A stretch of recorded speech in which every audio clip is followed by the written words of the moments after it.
শীতকালে প্রকৃতি নিজেকে কিভাবে সাজিয়েছে সেটা দেখার জন্য শহর থেকে অনেকটা দূরে আমি চলে গেছিলাম আমার নিজের গ্রাম। হ্যালো বন্ধুরা, তোমরা সবাই কেমন আছো? আমার ছোট্ট ভাইপোকে নিয়ে গ্রামের মাঠ, পথ, ঘাট ও আরও অনেক কিছু তোমাদের সাথে আজকে আমি শেয়ার করব। শীতকালে মাঠে যেটা প্রথমেই দেখা যায় সেটা হচ্ছে সর্ষে ফুল।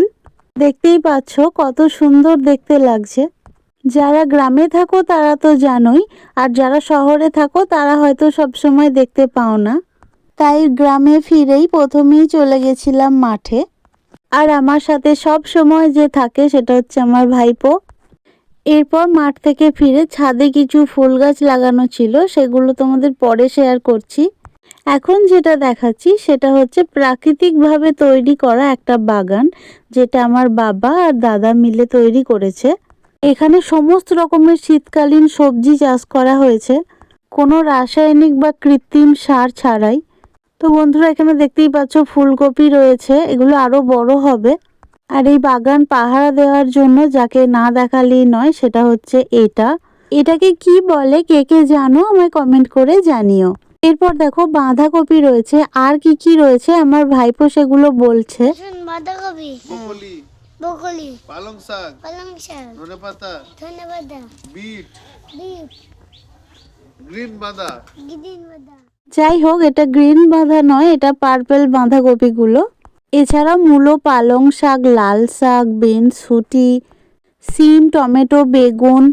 কার কার টাটকা সবজি চাই আমাকে জানিও। আমার সমস্ত সাবস্ক্রাইব বন্ধুদের আমার গ্রামের বাড়িতে নিমন্ত্রণ রইল। যারা এখনো সাবস্ক্রাইব করোনি প্লিজ সাবস্ক্রাইব করে আমার পাশে থেকো। আর ভিডিওটি ভালো লাগলে একটা লাইক করো। বিনস, শুঁটিগুলো দেখো এখনো ছোট, তোমাদের দেখালাম। আমার বাবা এখানে পালং শাক তুলছিল। নিজের হাতে সবজি তুলে রান্না করার আলাদাই মজা। এরপর একটা ফুলকপিও তুলে নিয়েছে এখানে। আর বাঁধাকপিগুলো খুবই ছোট, এখনো ঠিকঠাক হয়নি। দেখো, চলো তোমাদের একটা জিনিস দেখাই, কে কে চিনতে পারো। দেখো, এই যে শাকটা আমি তুললাম, এগুলো মাঠেই হয়, বেশিরভাগ আলুর জমিতে হয়, এটাও বলে দিলাম। তো এই শাকটা কে কে খেয়েছো এবং এই শাকটার কি নাম তোমরা কে কে জানো আমাকে অবশ্যই কমেন্ট করে জানিও। খুব সুন্দর খেতে শাকটি। তারপর আমাদের ছোট্ট কুল গাছে দেখো অল্প অল্প কুল ধরেছে। এগুলো এমনি কুল না, এগুলো হচ্ছে নারকেল কুল। এগুলো এখন অনেক বড় হবে, তাই আর ছিঁড়লাম না। আর এই পুকুরটা হচ্ছে আমাদের পুকুর।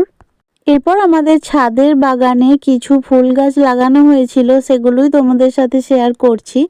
তো বন্ধুরা, আমার গ্রাম আর আমার বাড়ির তৈরি করা প্রাকৃতিক সবজির বাগান ও ফুলের বাগান তোমাদের কেমন লাগলো অবশ্যই জানিও। ভিডিওটা বেশি বেশি করে শেয়ার করে দিও।